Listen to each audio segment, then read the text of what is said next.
Voici des exemples qui montrent les possibilités qu'offrent les différents rapports. Étrangement, le tout paraîtra simple lors des explications. Et paradoxalement, pour bon nombre d'élèves, quand viendra le temps d'exécuter les problèmes, le tout sera nébuleux. Soyez réellement attentifs à tout ce qui est dit. Au besoin, réécoutez la vidéo et analysez les exemples faits. Enchaînons avec un nouvel exemple. Voici deux prismes droits à base triangulaire. Nous avons un prisme avec une base triangulaire qui a une certaine hauteur. Nous avons un deuxième prisme et on nous dit deux prismes droits à base triangulaire qui sont semblables. L'information qui sont semblables est vraiment importante et vraiment cruciale. Lorsqu'on vous dit ceci, on est en train de vous signifier que vous pouvez, que vous avez le droit, que vous avez l'opportunité de travailler avec K, K2 ou K au cube. Donc, le simple fait qu'on vous dise qu'ils sont semblables vous donne le droit de penser à ceci. OK, excellent. La question détermine les trois rapports possibles. Moi, là, on me demande de trouver K, K2, K3. S'ils sont semblables, j'ai le droit, je peux y accéder. Mais le problème que nous avons ici, contrairement à tout à l'heure, où est-ce qu'on nous donnait le rapport K2, eh bien, pour l'instant, on ne donne pas le rapport K2. La question qu'on veut, c'est détermine les trois rapports possibles. Ça ressemble beaucoup à ce que nous venons de faire, c'est-à-dire de trouver les trois rapports qu'il était possible d'avoir à partir de un ou de l'autre. Cela signifie que ce sera à nous de trouver quel rapport je peux avoir. Et je vous demande d'écrire ceci, vraiment, comme élève, se demander, il faudra toujours se demander, j'ai assez d'informations, j'ai assez d'infos pour avoir quoi? Les jeunes éprouveront des difficultés à démarrer les problèmes. Eh bien, si vous y allez avec cette manière d'aborder les problèmes, si le simple fait de démarrer le problème vous facilitera grandement la tâche. Donc, toujours vraiment, demandez-vous, avec le problème qu'on me parle, j'ai assez d'informations pour avoir quoi? Est-ce que je suis capable d'avoir K? Est-ce que je suis capable d'avoir K2? Ou est-ce que je suis capable d'avoir K3? Le 3 cm ici, il n'est pas en fluorescent. Je suis allé un petit peu trop loin. Donc, vraiment se questionner. Si on me donnait des aires, eh bien, je pourrais comparer l'air de un avec l'air de l'autre. J'aurais accès à K2. Si on me donnait les volumes, eh bien, je pourrais dire, avec le volume de celui-ci ou le volume de celui-ci, je pourrais avoir accès à K3. Mais ce qu'on me donne, c'est des dimensions. Eh bien, considérant qu'on nous donne des dimensions, moi, je vous dirais que nous pourrions comparer la dimension de la base et la comparer à l'autre dimension de la base. Oui, mais pourquoi est-ce qu'on ne prendrait pas plutôt le choix de comparer la dimension de la hauteur avec la dimension de l'autre hauteur? On pourrait très bien faire ceci. La seule nuance, c'est qu'il y a des chiffres décimaux et je préférerais travailler avec des valeurs entières. On ne donne aucune information à savoir quel objet représente l'objet 1 ou l'objet 2. Dans le contexte qu'on ne donne rien en lien avec ceci, vous pouvez choisir ce que vous voulez et ça ne changera rien au processus, mais une chose est sûre, si vous débutez en partant du petit vers le grand, tout au long du problème, vous devrez toujours aller du petit vers le grand, parce qu'en réalité, lorsqu'on parle de quelque chose de semblable, on parle de quelque chose qui est proportionnel. Et si on part de quelque chose du grand vers le petit, tout au long de notre problème, il faudra garder exactement la même orientation. Je pars du grand et je vais vers le petit. Bon, OK. Moi, je sais que je possède deux mesures, c'est-à-dire la base et la base. Et lorsque je parle de mesure pure, eh bien, ça me donne accès à un rapport qui est K, un rapport de similitude. Allons-y avec K est égal. Au départ, on nous disait que K, c'était la mesure du solide 2 en comparaison à la mesure du solide 1. Comme j'ai attribué un 2 de la sorte, je pourrais dire que c'est la mesure de la base comparée à la mesure de l'autre base. K vaut donc 10 quarts. 10 sur 4, très intéressant, mais on pourrait réduire, on pourrait simplifier le rapport en se disant que c'est simplifié par 2, et on trouverait 5 demi. Eh bien, on se demandait, nous avions assez d'informations pour avoir quoi? Eh bien, nous avions assez d'informations pour avoir le rapport K.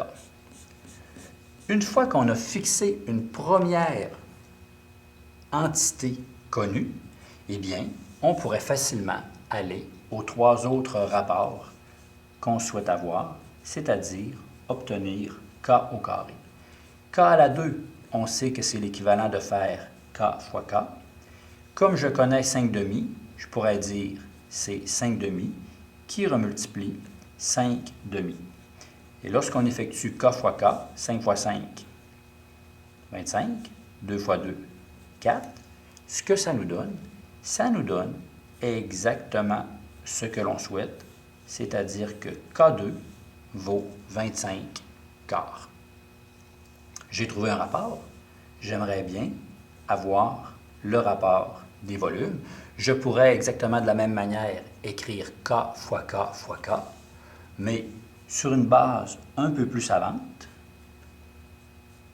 K fois K fois K. Je pourrais écrire 5 demi fois 5 demi fois 5 demi. Eh bien, pourquoi ne pas y aller au plus court et se dire que c'est tout simplement 5 demi au cube. Et lorsqu'on y va avec 5 demi au cube, c'est l'équivalent de 5 fois 5 fois 5 qui donne 125, sur 2 au cube, 2 fois 2 fois 2, qui donne 8. Et ainsi, nous avons le troisième rapport qui est K cube. Je vous disais que j'ai choisi les valeurs des bases pour déterminer qu'est-ce que j'ai, quelle information puis-je trouver au départ. Je pouvais trouver ceci. Si jamais quelqu'un avait fait le choix de prendre la hauteur du prisme comparée à la hauteur de l'autre prisme, eh bien la personne aurait pu faire 12,5 comparé à 5. Maintenant, il faudrait se demander, est-ce que le rapport des bases, 10, 4, est la même chose que le rapport 12,5 par rapport à 5? Eh bien, vérifions avec une calculatrice. 12,5 divisé en 5, ça nous donne un rapport de 2,5. Eh bien, effectuez 5 divisé en 2, et peu importe, dans les deux cas, vous trouvez que 5 divisé en 2, c'est 2,5, et que 12,5 sur 5, c'est aussi 2,5. Ce qui m'amène à faire un certain constat.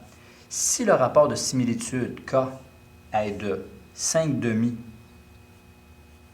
pour les bases des triangles, il sera aussi de 5 demi pour les autres mesures. On vient de le vérifier avec ceci, et 12 cinquièmes, c'est exactement l'équivalent de 2,5 ou de 5 demi.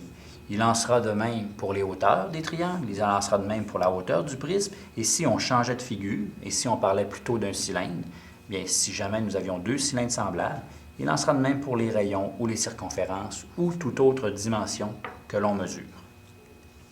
Beau petit problème, nous sommes partis d'un aspect visuel pour cheminer dans les différents rapports.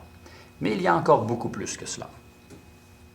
Si je poursuis avec mon code couleur, nous venons de passer d'un rapport à un autre, et au début, au niveau de la théorie, j'y allais avec la couleur rose. Et nous aurions alors déterminé les 3 rapports possibles. C'est une portion de matière où est-ce que les élèves éprouvent souvent des difficultés. Même si ce que nous faisons jusqu'à présent est relativement simple, dites-vous que tout est clairement dirigé et surtout lorsqu'on suit les paroles de l'enseignant, c'est beaucoup plus simple que lorsqu'on est seul. Donc, gardez vraiment l'ouverture d'esprit et continuons d'analyser et de réfléchir. Un autre exemple. Si le rapport des volumes de 2 cylindres semblables est de 343 sur 8 ou 343 huitièmes, Ce qu'on nous demande, c'est détermine les trois rapports. C'est la troisième fois de la présente capsule que je vous pose exactement la même question, mais cette fois-ci, on me parle du rapport des volumes. Eh bien, si on nous dit que le rapport des volumes est 343 sur 8, il faudrait se demander, est-ce qu'on est en train de nous parler de K? Est-ce qu'on est en train de nous parler de K à la 2? Ou est-ce qu'on est en train de nous parler de K au cube? Eh bien, comme on parle du rapport des volumes, il est vraiment important que vous vous disiez, on est en train de nous donner de l'information sur K3. Et on est en train de me dire que K3 vaut 343 sur 8. C'est vraiment l'information qu'on nous donne. Fait que lorsque je disais j'ai assez d'informations pour avoir quoi, eh bien ici, j'ai assez d'informations pour avoir K au cube. Qu'on me donne, je vous dirais directement. OK, on me donne K au cube et on veut avoir les trois rapports. Bien, le premier rapport que je connais, c'est 343 sur 8. On le laisse de même. Une fois que j'ai K au cube, j'aimerais bien avoir K2. Mais rappelez-vous qu'on peut passer d'un rapport à un autre en suivant les certaines flèches. Et il est difficile de passer de K3 à K2. Ce serait possible, mais disons qu'au secondaire, on oubliera ce chemin-ci. En réalité, on pourrait passer de K3 en faisant la racine cubique aller à K, et ensuite retourner à K carré. Fait que lorsque j'écris K2 ici, c'est une erreur délibérée, c'est-à-dire que ce n'est pas un très bon choix de dire qu'on va aller trouver K2, mais il serait beaucoup plus approprié de dire passons de K3 pour aller à K. Passons donc au rapport K. Ce que nous devons faire, c'est que nous devons faire la racine cubique, mais la racine cubique de quoi? De K cube. Et la racine cubique éliminera l'exposant 3. Bon, pour l'instant, je n'ai mis aucune valeur, mais allons-y en appliquant exactement le même processus. Racine cubique, mais de K3, qui est l'équivalent de 343 sur 8, eh bien, faites la racine cubique de 343 sur 8, et ce que vous devriez trouver, si vous utilisez la bonne méthode, c'est que vous allez appliquer la racine cubique sur 343, racine cubique, 343. N'ayez pas peur de le faire à la calculatrice, pratiquez-vous, c'est vraiment important que vous sachiez refaire. Ce n'est pas juste de transcrire qui compte, c'est aussi de pitonner, on va dire. Ça donne l'équivalent de 7. Et si on fait la racine cubique de 8, quoi fois quoi m'amène à 8, 2 fois 2 fois 2, eh bien, vous pourriez dire c'est l'équivalent de 2, ou y aller encore une fois avec la calculatrice. K3 vaut ceci, K vaut 7/2. J'avais K3, j'ai trouvé K, j'aimerais bien avoir K2.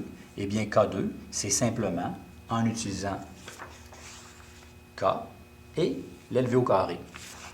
J'ai déjà K, prenons 7/2, élevons-le au carré, et on obtiendra 7 fois 7, 49, 2 fois 2, 4. Remarquez que 343 est plus grand que 8. Ce serait probablement une grosse pyramide comparée, ça serait probablement un grand cylindre comparé à un petit cylindre. 7 sur 2, eh bien, ce serait le grand au niveau des dimensions comparé au petit au niveau des dimensions. Et K2, ce serait la superficie d'un grand comparé à la superficie d'un petit. Détermine l'aire de la base du petit cylindre si celle du grand est de 78 cm². Nous avons ici une nouvelle question. On veut savoir l'aire de la base du petit cylindre, mais pourtant, on ne connaît pas nécessairement le volume, on ne connaît pas des dimensions particulières. On est quand même, somme toute, assez dans le néant ou avec peu d'informations pertinentes. Donc, si moi je veux l'aire du petit cylindre, en supposant que nous avions un grand cylindre qui était semblable, eh bien, c'est à ce stade-ci qu'il arrive une nouvelle possibilité. Premièrement, on nous parle de l'air. Eh bien, si on nous parle de l'air, il faut immédiatement avoir l'instinct de dire « on me pose une question sur l'air, je devrais travailler avec le rapport des airs, c'est-à-dire avec K2. » On me pose une question sur l'air, je vais travailler avec K2, et K2 vaut 49 sur 4. J'écris ceci, K2 vaut 49 sur 4. C'est vraiment le rapport des airs.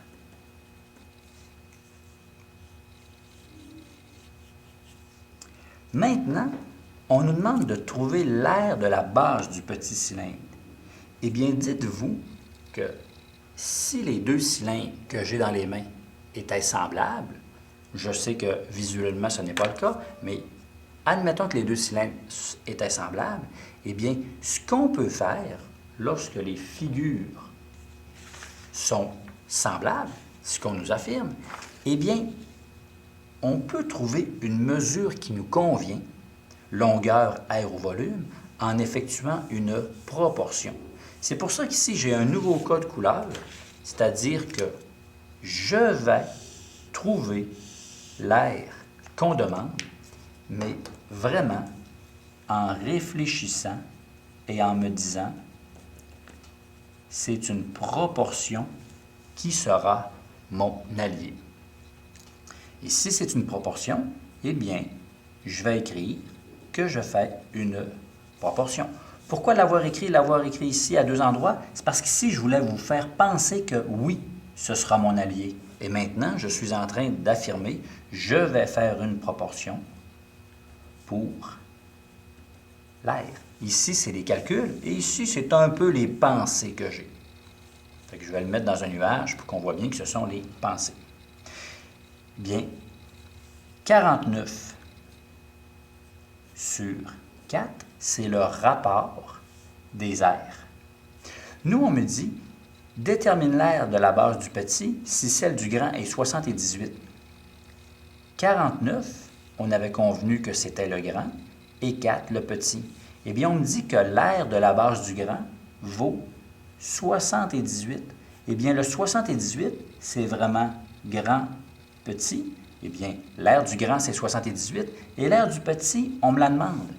Vous venez d'appliquer une proportion et on fera fois divise trouve. Donc, il n'y a rien de compliqué à faire fois divise trouve.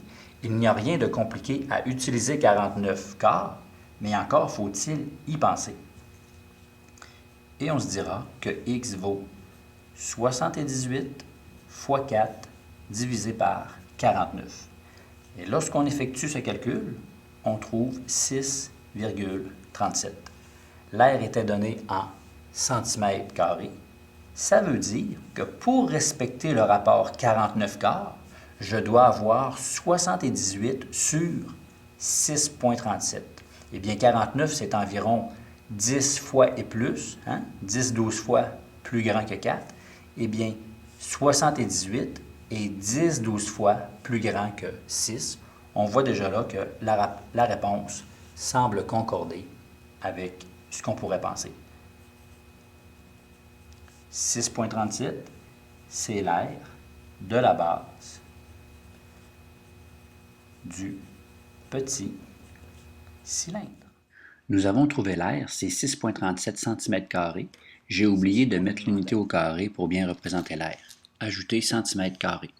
Mais on vient d'avoir une nouvelle application, alors que depuis le début, nous étions toujours dans détermine les trois rapports. Et ce qu'on vient de faire, on vient d'utiliser un des rapports avec l'information que nous avions pour aller vers une proportion. Toute simple.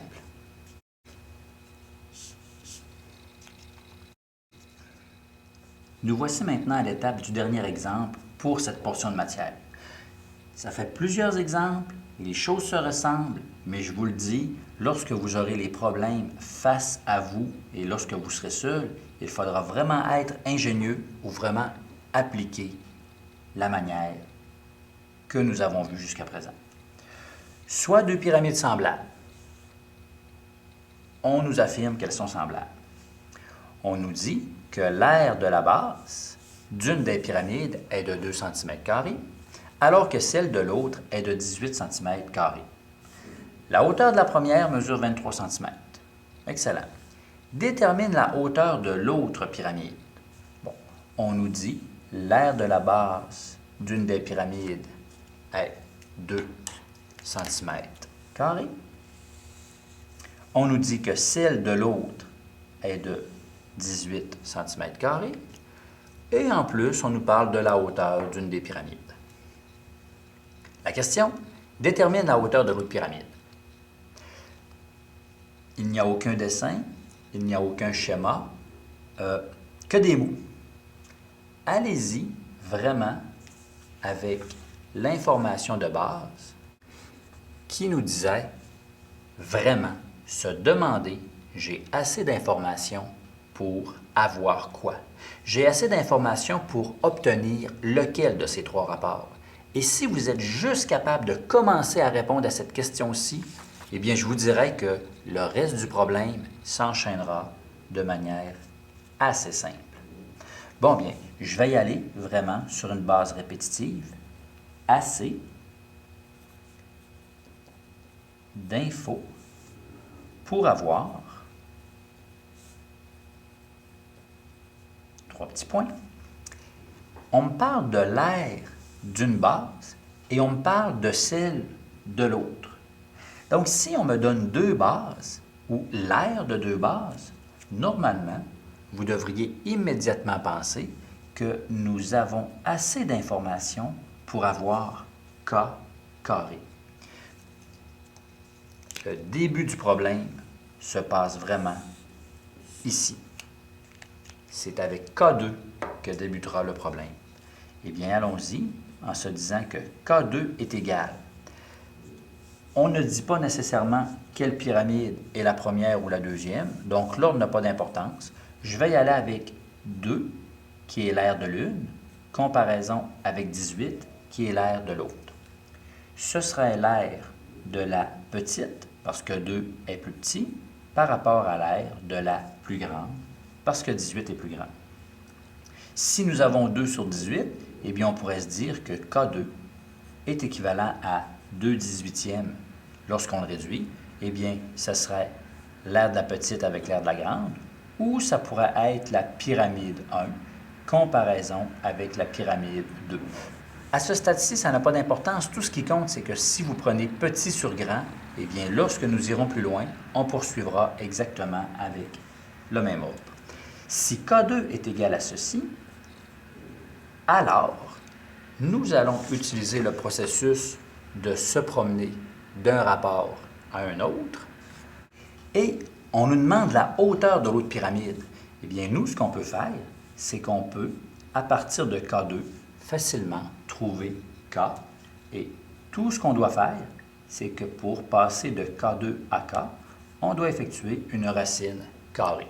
Encore une fois, j'ai mis le petit 2, ce n'est pas nécessaire, mais je dois effectuer la racine carrée du rapport K2. Je dois donc effectuer la racine carrée de 1/9. La racine s'applique sur le 1, la racine s'applique sur le 9. Racine de 1, vérifiez ce que la calculatrice vous donne. Quoi fois quoi fois quoi? Eh bien, racine de 1, quoi fois quoi nous donne 1? Eh bien, c'est simplement 1. Et quoi fois quoi nous amène à 9. L'équivalent, c'est 3. Donc, K est maintenant égal à 1/3. Ce qui représente la pyramide 1 et ce qui représente la pyramide 2, ou ce qui représente la petite, ce qui représente la grande. Peu importe, nous avons cet ordre-là. Et si on me demande la hauteur de l'autre pyramide, eh bien, lorsqu'on nous parle de la hauteur, nous devons vraiment savoir que nous sommes en train de nous demander quelque chose qui est en lien avec K. Et c'est pour ça que je suis allé chercher K. De toute façon, je ne pouvais pas aller à K au cube avant de passer par K, mais si on me parle vraiment de la hauteur, c'est par K que le problème se fera. Et à ce stade-ci, il nous resterait à effectuer une proportion en se disant, je vais aller chercher la mesure qu'on me demande. Petite puce, proportion pour la hauteur. Et si on effectue la proportion pour la hauteur, on se dira que c'est 1 en lien avec 3, la pyramide 1, la pyramide 2, et on nous dit la hauteur de la première, donc de la pyramide 1, est 23, ce qui fera qu'on mettra 23 ici, et qu'on se demande, détermine la hauteur de l'autre, détermine la hauteur de la deuxième, eh bien on ira avec x fois divise trouve. Pour obtenir 23 fois 3 divisé par 1, et 23 fois 3 donne 69 divisé par 1, qui ne change rien. Eh bien, si nous avons des bases, si nous avons une hauteur, eh bien, la hauteur de la deuxième pyramide,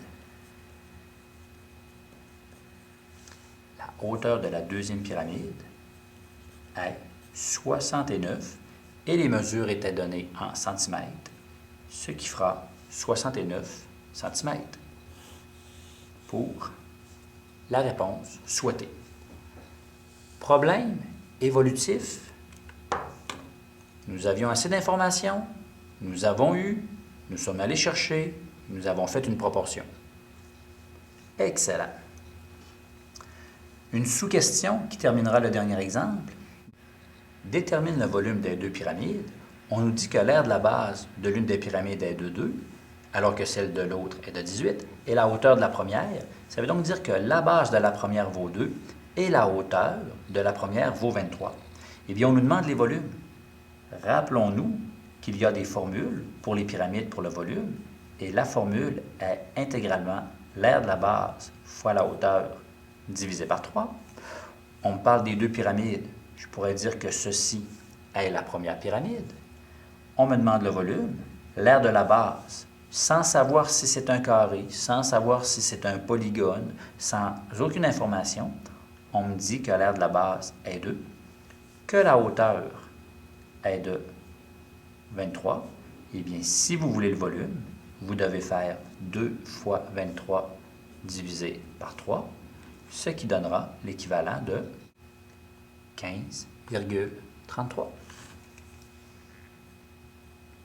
Mais comme on vient de calculer le volume, bon, c'est 15,33, on pourrait se dire que c'est 15,3 périodiques, et nous sommes en centimètres, eh bien, s'il s'agit du volume, ce serait des centimètres cubes. Nous avons le volume de la première pyramide, qui était très simple à trouver. Probablement que dans certains problèmes, on vous demanderait directement « Détermine le volume de la deuxième pyramide ». Eh bien, c'est l'aire de la base fois la hauteur divisé par 3. On nous demande le volume de la deuxième pyramide parce qu'on veut les deux pyramides, l'aire de la base fois la hauteur divisé par 3. L'aire de la base, il est clairement indiqué que c'est 18 cm², c'est 18, mais probablement que dans une question un peu plus poussée, nous n'aurions pas demandé quelle est la hauteur de l'autre pyramide. On se serait juste contenté de demander le volume. Eh bien, vous auriez dû vous dire, pour avoir le volume, il me faut la hauteur. Mais je n'ai pas la hauteur. Eh bien, il aurait été à vous de penser que, avec les aires, on peut aller à K, avec une hauteur, on peut aller avec une proportion à l'autre hauteur, et maintenant, on peut ramener la valeur 69 divisé par 3, et nous pourrions dire que le volume, c'est 18 fois 69 divisé en 3 pour obtenir 414 cm3, qui serait le volume de la deuxième et le volume de la première. C'est à cela qu'on vous demandera d'arriver. Et je vous le dis, Les problèmes, si vous savez bien les attaquer, ce sera relativement simple. Et surtout, ce type de problème-là, c'est exactement le genre de problème qu'on demande en secondaire 4 à l'examen du ministère. Je ne fais jamais les problèmes en prévision des examens, mais je vous avise qu'en secondaire 4, vous reverrez ces choses et qu'il y a de très fortes chances qu'à l'examen du ministère, quelque chose de la sorte vous passe dans les pattes.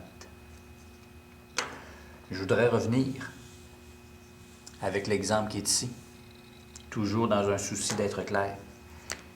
Nous avions assez d'informations pour avoir K2. Ce que nous avons fait, nous sommes passés d'un rapport à l'autre, code couleur rose, et finalement, nous avons effectué une proportion pour avoir la hauteur. Il y a eu la proportion, il y a eu le changement, et il y a eu quelles informations nous connaissions pour choisir le rapport approprié. Voyez-vous à quel point cette petite chose ici là, se transpose exactement dans des calculs? J'ose espérer que oui. Si nous sommes dans des solides semblables, on parle de K, K2, K3, il est vraiment important de savoir qu'est-ce qu'on connaît. Lorsqu'on arrive dans un problème, il faut vraiment se demander, j'ai assez d'informations pour trouver quel rapport? Si on me parle de 2 longueurs, 2 rayons, 2 circonférences, eh bien on trouve K. Si jamais nous avons 2 aires, on trouve K2. Et si c'est 2 volumes qu'on nous donne, eh bien on peut dire qu'on peut trouver K3. Dans tous les rapports, je peux toujours revenir à l'un ou l'autre des rapports, c'est-à-dire en me promenant en faisant des racines ou des exposants, et ensuite on peut y aller avec des proportions. C'est un petit résumé qui peut faire un genre de survol de ce que nous avons vu